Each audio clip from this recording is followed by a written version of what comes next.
Tamatha Paul. Kia ora, Madam Speaker. Thank you for the opportunity to speak. And following my colleague Willow Jean Prime, I'm glad we're on the topic of boot camps because this has been a major focus of attention this week because of the document that I received from somebody who was so deeply concerned about what these boot camps are going to look like when they're set up. And that's what I want to talk about today. I want to talk about some of the lines that the Minister of Children has talked about this week, justifying why the boot camp experiment that she's trialling right now is any different to the boot camps of the past. So the Minister of Children was asked about this at question time yesterday, and this was her response. She said, quote, "The boot camps of the past I was referring to were around decades ago with untrained staff, no proper oversight, and in an isolated setting of appalling conditions." Now that might be true, but if you look at this document and the Cabinet minute around these boot camps being set up, you can see how the conditions that the Minister of Children talked about yesterday are very close to being met. So let's start with the first one, untrained staff.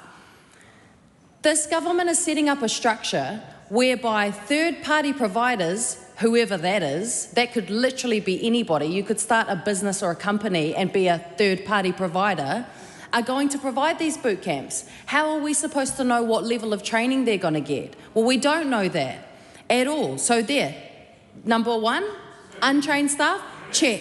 Next one, no proper oversight. There has been no safeguarding of the rights of children in this legislation. First, the government has decided that they will allow for the use of force without even an afterthought around those safeguards. And the Prime Minister got on TV and talked about the safeguarding and children's rights safeguarding is so important.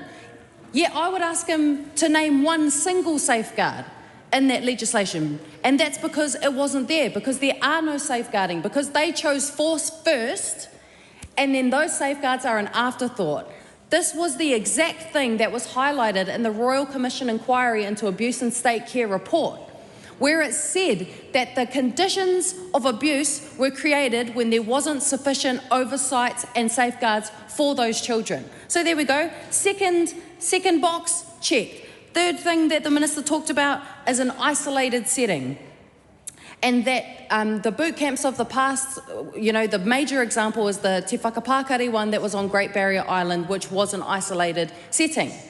But the kids that are in that boot camp right now are also in an isolated setting because they're not from Palmerston North, they're from South Auckland.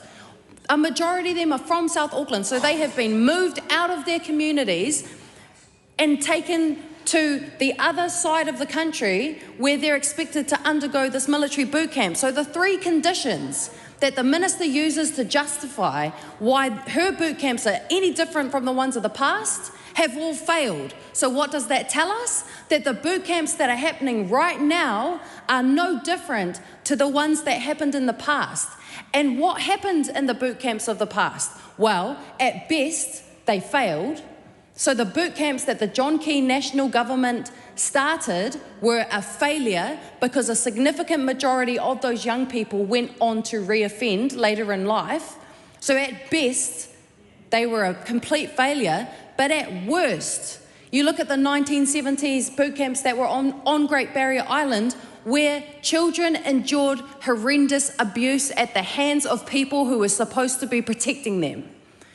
So I don't want to hear this nonsense that the boot camps now are any different to the boot camps of the past, because the public can see it for what it is, and that's what caused the flurry yesterday, is that every little straw that the Minister tries to grasp at to say that these are different are slowly slipping away. And so that is why we are calling this government to end their boot camp experiment. Put an end to it, because what we can clearly see is that the environments of abuse are being set up. The potential risks for abuse of children are being set up and are right in front of us. So that's why yesterday we launched our petition calling on the government to end their boot camp experiment. And I invite anybody who shares this concern to sign our petition and join the voice of the people to tell this government, stop experimenting with our tamariki, put their rights and their protection and their safety first. Kia ora.